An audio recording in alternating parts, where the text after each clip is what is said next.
welcome all of you beautiful breathing people to another guided breathwork session. And now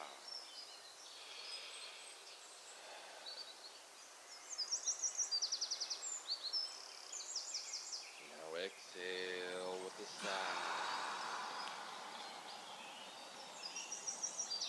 allowing your breathing to return to its natural rhythm, in and out of the nose.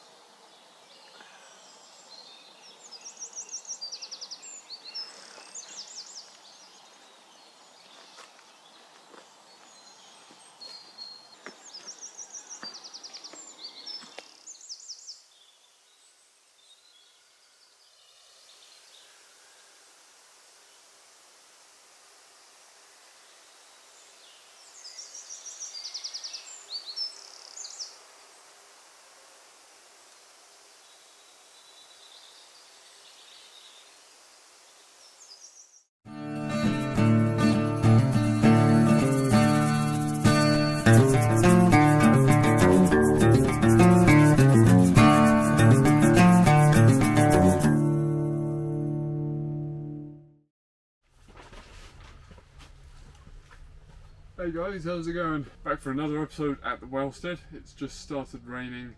In today's episode we're going to be carrying on with the dead hedge that I started in the last video. If you saw that video, you know that I foolishly thought I could do the whole thing in one day. Essentially it's just about defining the boundary around the farm so that we have a clearer idea of, where we want to be planting things. But it's also about helping the farm be part of the woodland ecosystem. A dead hedge has many ecological benefits, like providing habitat for nesting birds as well as small rodents like mice and hedgehogs, lots of different insects. It will decompose over time, so in the autumn time it will also become a habitat for fungi essentially, so you'll get different decomposing fungi that will start to spread its mycelial network through the dead wood as it decomposes, as well as helping keep out larger animals like deer, badgers and foxes. We don't really want them in the farm. We've already had issues of crops getting nibbled. A dead hedge is not going to completely keep out those, not pests, but those unwanted forest friends. But it will help deter them, if they see something that looks a bit unfamiliar to them. Plus we need to have gaps as gates for us to be able to get in and use the wheelbarrow and different access points to different areas of the woodland, so they'll still be able to just walk straight through there. So it's not going to do a perfect job as a fence, it's not going to be the same job as a proper fence. It's an ecologically beneficial alternative as well, but we also don't want too many like bracken and, as I said, deer and badgers coming in. There needs to be some degree of separation, but I think the idea of like an intense farm fence with chicken wire would be a bit too much, and it's not, as I said, it's not in line with the goal that we have in mind for this food forest slash permaculture farm. Got the chainsaw with me today. I've got my Husqvarna axe with me as well. If you want to see a review of that axe, it's a lovely axe, really versatile, very lightweight but still very good. It will be up here. I'm gonna go start getting some posts ready and we'll start piling the twigs in between, and hopefully we can get quite a lot more done today. So anyway, let's get cracking on that.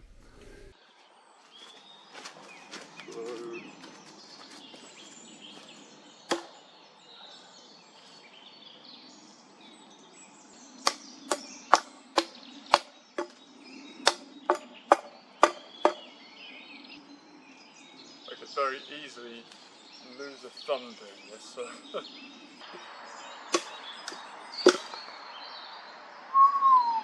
close. Okay. Now, last time as well, I spent quite a bit of time digging the ground first, digging a little hole to make it easier. Today I might just try hammering the post straight in and just seeing if that makes much of a difference.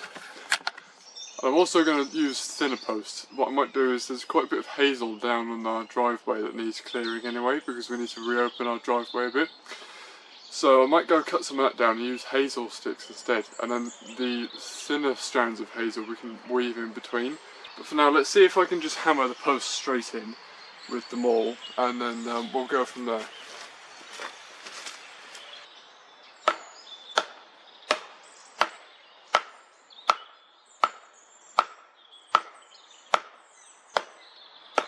Yeah, as much time as it takes, I think it's just going to be a more sensible option to keep, you know, digging a hole in the ground, because otherwise I'm just battling against solid soil.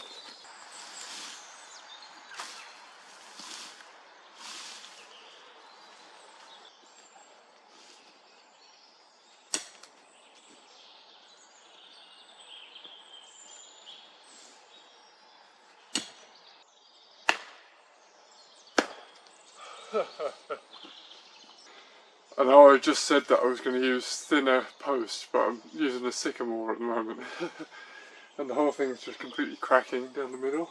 So I'm going to get a saw and just chop the top off.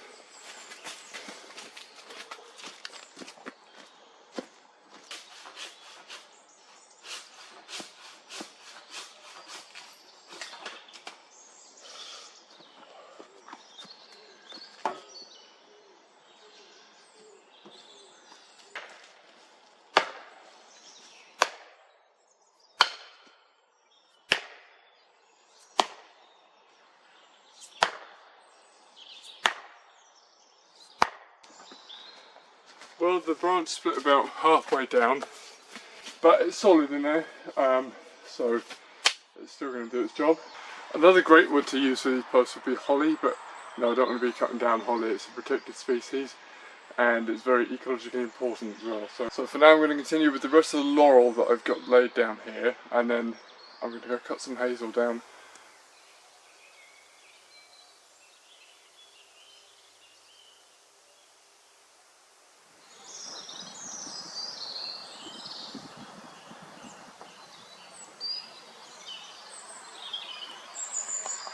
Now, can anyone tell me if it's normal to see, I believe that's a European hornet, is it? And it is the 16th of January today, so to me that does not seem quite typical to see a hornet in January, but I could be wrong. I'm not too familiar with hornets and wasps and whatnot. Should they be out this time of year? I mean, there's not really any flowers for them to be feeding on the nectar.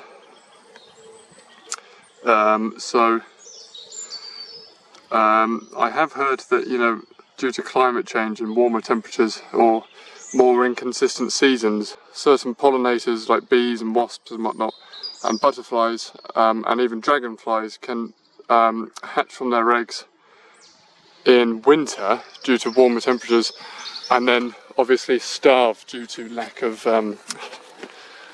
food essentially. So if any of you know more about that, and that's partly what this channel is all about, is creating this dialogue of you know, ecological education essentially, and learning about the ecology of a woodland and just ecology in general. So someone let me know, is it normal to see whatever that was it a wasp, was it a hornet at this time of year? And if not, could it be due to something like climate change? Yeah, someone let me know if you know more about it.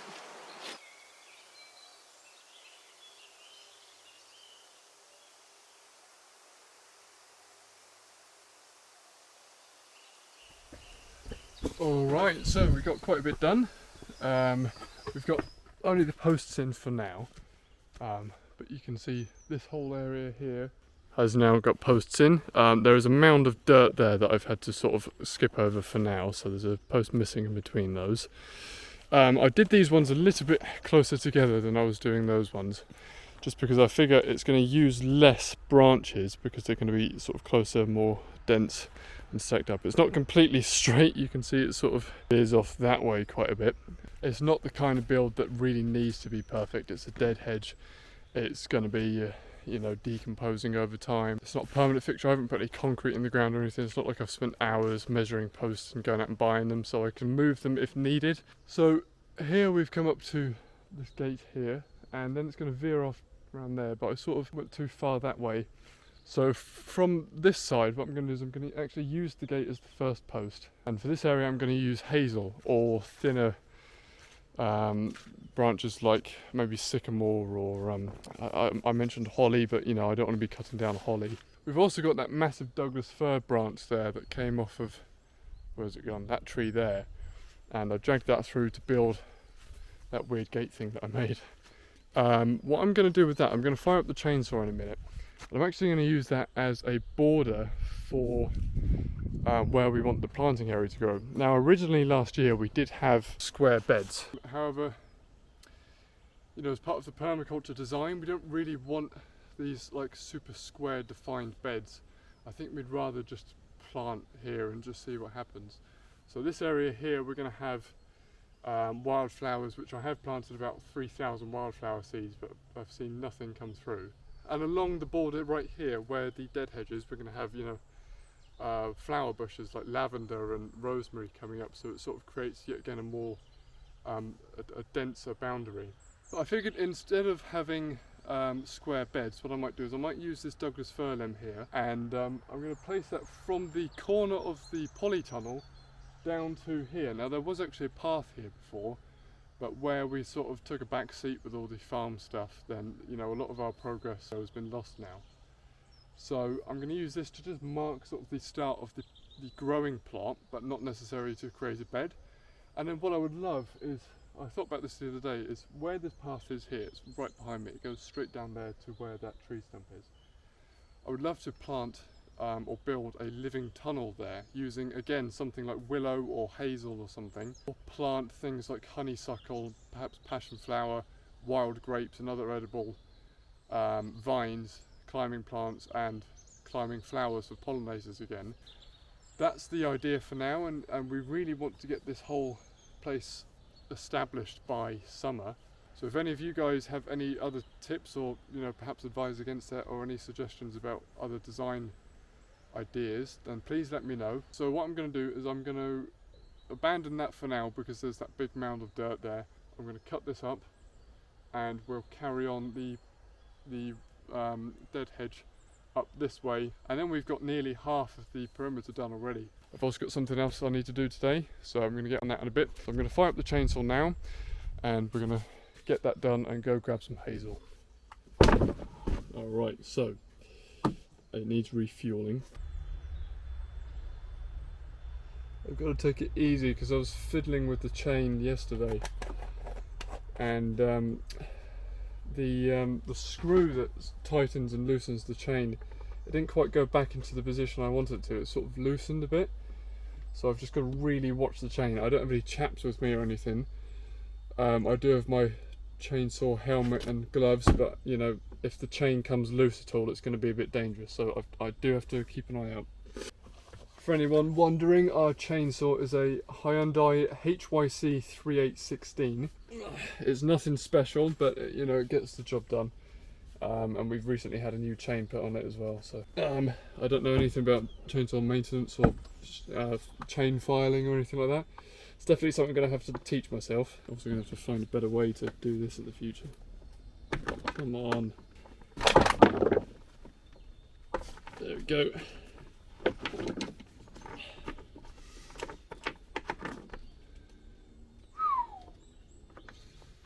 I both love and hate the smell of petrol.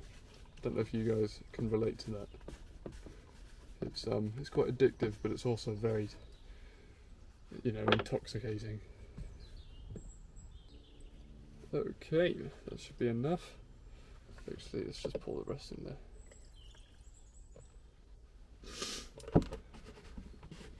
So is that sort of standard for a chainsaw, 50-1? I believe so. For a small chainsaw like this, it's, I don't know what that is, maybe an 18-inch bar. Oh no, 14-inch, even smaller than I thought. But as I said, it gets the job done. Oh no, hang on. No, 16-inch. 16-inch bar. Gets the job done. One day we will need a bigger machine than this. Let's check how loose that chain is actually, because I was fiddling with it and I'm just a little bit concerned it didn't quite go back to how it was before. I think that's fine. Let's go take this outside, get that chopped up, and let's go find some hazel. Okay, don't know how long this is going to take to start up because it's cold. Eye protection is essential with chainsaws, even if you know what you're doing. You don't know what the wood chips are going to be doing.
Seemed to be a little bit of a problem with the throttle there. I don't know if you guys could see it, just put in the trigger, the throttle, and it just wasn't going around, which was happening before, which is why I started fiddling with the chain. I'm wondering if I've made it worse. If in doubt, just slam the chain brake on and yeah, but if anyone knows anything more about that, please let me know. So I'm going to go move that there and we're going to go find some hazel.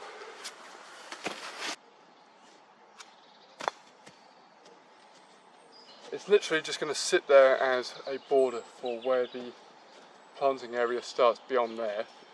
Might do the same here. Again, the design of this farm is something that's ever evolving, but I think so far we've taken too long of just thinking about it. We need to just get on with something. So I'll try this for now. If it changes in the future, it changes, and we can change it. You know, it's not like we're building a house and the foundations are wrong, you know. I think a lot of the time people get trapped in like the planning, you know, and there comes a point where you really need to just get on with it, regardless of what, you know, whether you've got all the details figured out or not. Just get on with it and experiment, and you'll probably figure it out as you go along. Something that Alan Watts said that I always keep in mind if I have to make some sort of tricky decision. When it comes to making a decision, you can sit and contemplate every possible factor and every possible outcome for as long as you want. But when it comes down to making the decision, it is a split decision moment. It's either yes or no, and it will be an intuitive decision in the moment. You know, you make the decision in the moment. It's not about considering every single variable. And you know, you can waste a lot of intellectual energy doing that, or you can sometimes just sit back and meditate on it, and when the time arises, the decision will come to you if you trust your intuition. So I know it's a little bit deep for this, but I'm just saying it, you know. I've wasted a lot of time, I think, thinking about this, and you know, how we're going to lay it out and what I want planted where, and you know, what I want here and what I want over there, blah blah blah. But because I'm someone, as you saw in the last video where I was building this dead hedge, I'm someone who's overly ambitious, and I can be quite impatient when it comes to getting things done. So when it comes to something like this, I just want to get it done. But a lot of the time, you know, things don't happen all at once, and so there's no point setting a big goal. I mean, you can have a big goal in mind, but don't cling to that. Instead, focus on the small steps that you take every single day, and staying consistent and disciplined with working towards that goal. And don't get disheartened if, you know, sometimes you have to take a few steps back, as long as you're consistent with it and you keep showing up. And the most important thing is that you forgive yourself if you do fall back. You just need to get on with it. I've spent too long thinking, and then hopefully by sort of April or May time, this whole farm will look completely different. The woodland will be in a better state overall. We're going to really be somewhere that we want to be heading. So I just had a little stroll down Loggers Lane, down to our driveway to look for some hazel, and there is quite a bit down there that I'm going to be cutting down soon anyway to clear open our driveway a little bit more. But I've decided against it because I realised over here at the Wellstead site we've got quite a lot of hazel over there anyway, and we actually need to be clearing from there down to the bottom of Loggers Lane. There's the Douglas furrows beneath there. We want to clear down a path down there one day anyway. There is an old track that runs through there, but you know, it's since been overtaken. So what I'm going to do instead is take some of that hazel from over there. It's also much closer as well. It's right there instead of having to walk all the way down the driveway. And that will kill two birds with one stone, because that's also going to start clearing or reopening this old track from the Wellstead site down to the driveway down there anyway. So that's a job that needs doing. It's not on the agenda for all the jobs I've got to do before spring. It will make a start on that, so it's going to be a bit quicker basically.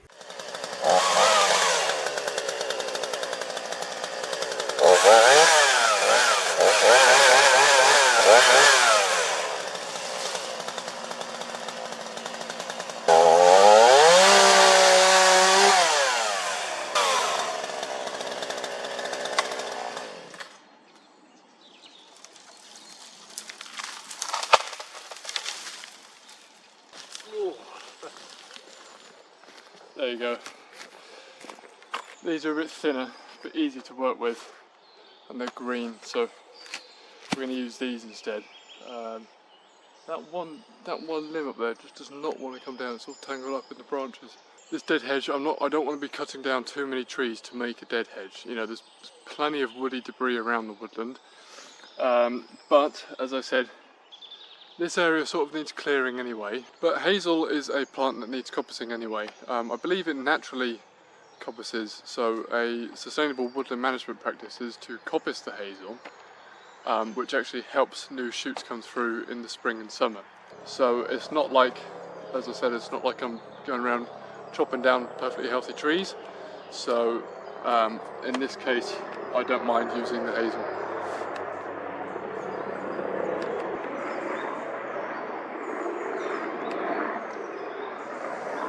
I don't know if I've ever mentioned it in previous videos before, but our woodland sits right below a flight path, so I'm sure I can probably make a 20-minute compilation of all the times I've been interrupted by aircraft in my videos.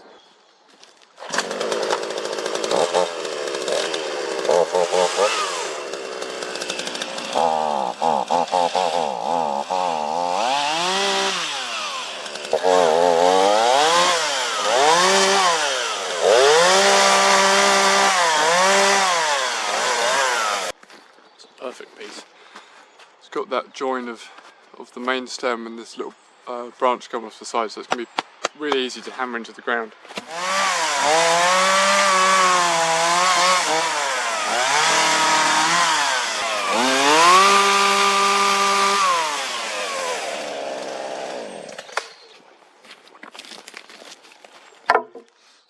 Okay, so we've got 5 posts from just a couple limbs, so that's great. We'll go put those in the ground over there.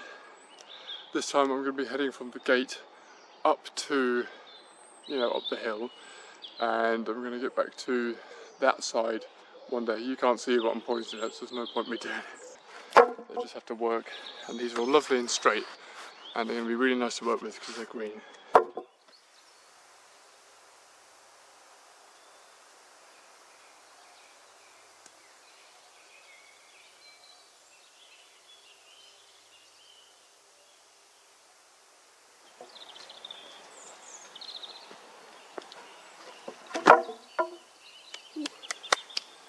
Let's start chipping them down into spikes again, and as I said, we're going to use this post from the gate as the first post for this bend here, and I'm just going to go straight up to the corner there and then along that stretch. Ooh, I didn't realise the time. My camera died, but I did get quite a bit more done, so we've got posts all up there now, and I've sort of weaved some hazel through and then around our gate here. But anyway, I'm going to call it quits on that today, and we'll continue with that in future episodes again. But it is looking good. We've now sort of got an edge to the farm on this side at least. But there is one more thing I want to do today. I just ordered this from Amazon. It is a wildlife trail camera. So what I'm going to do is, there is a a relatively new badger set or foxborough. I'm not sure which one it is, but it has appeared up in Badger Valley. I noticed it first maybe mid last summer, so it's been there for about 6 months, and you can tell that the soil around it is all quite fresh. It's been freshly dug. If it turns out to be a really good camera, I'll probably do a review on it and maybe get a few more and dot around the woodland. But if it's nothing special, then maybe I'll just post the occasional clip of wildlife that it captures. It has an infrared camera for nighttime, which is pretty cool.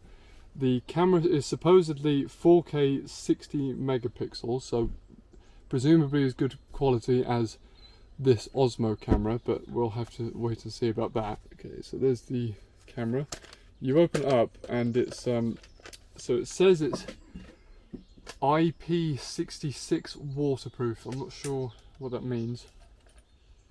And it's got this little display in there, and it says it's got test mode, bracket 4 times 1.5 volt AA alkaline batteries.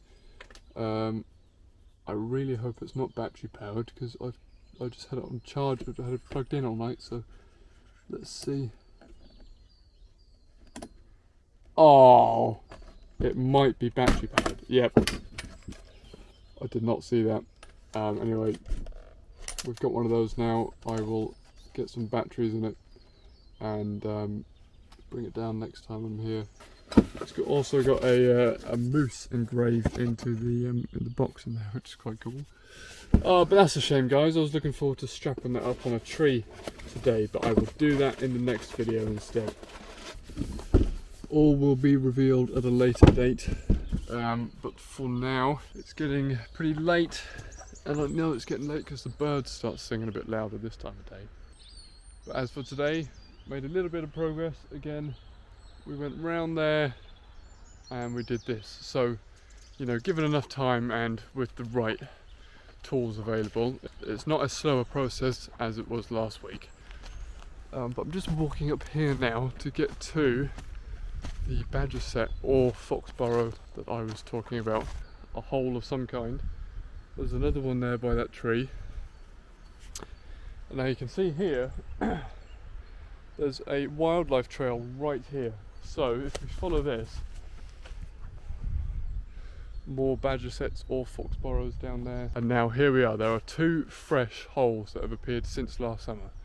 There is this one. This one came first, maybe in springtime. You can see the soil's been set here for a bit longer. Look how fresh that is. That has been there for about maybe, like I said, maybe 6 months at most. I mean, it's got some leafy debris around it, so I don't know if it's completely in use. But I'll be strapping the camera perhaps to one of these trees here, where this trail is. Badgers or deer or something has been using. I don't walk up here, it's very slippy, I just slipped just now. So that is definitely not our track, that is a wildlife track. So next time I'm here, possibly tomorrow, I'll be recording a separate video. So if I am here tomorrow, I will definitely make sure I've got some batteries tonight, sort that camera out, and then we'll put that right there on that wildlife trail. I have never in my life seen a live badger, so that is something that I would like to capture on camera. Something else I would like to start doing again in my videos, I did it once, well sort of twice, is book reviews at the end of each episode. I have a bookshelf full of books on all sorts of topics, from, you know, ecology and just nature writing, to lots of health and fitness books, as well as quite a bit on philosophy and you know, psychology and different religions. You know, got pretty much every book by Alan Watts.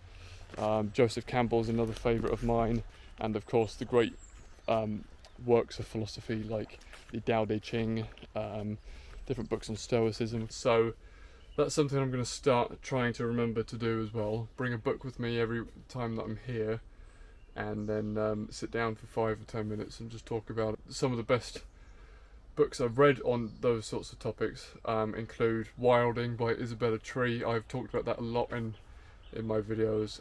Finding the Mother Tree by Dr. Suzanne Simard, who I who I referenced earlier in this video, the German forester and forestry scientist Peter Wolleben as well. His work is great. I will get around to that, but let me know if that's something you guys want to see. Let me know what you guys are thinking of this new format of video, sort of like a weekly video diary. It's tricky trying to find that balance between something really informative and like I was saying before, like a scripted kind of video, versus the more authentic weekly progress diary. So let me know what you guys are thinking. Are the videos too long now? Are they boring? Of course, it's just about trying to find that way to keep it engaging and entertaining and educational for you guys. So thank you for watching, everyone, and I will see you guys next episode at the Wellstead.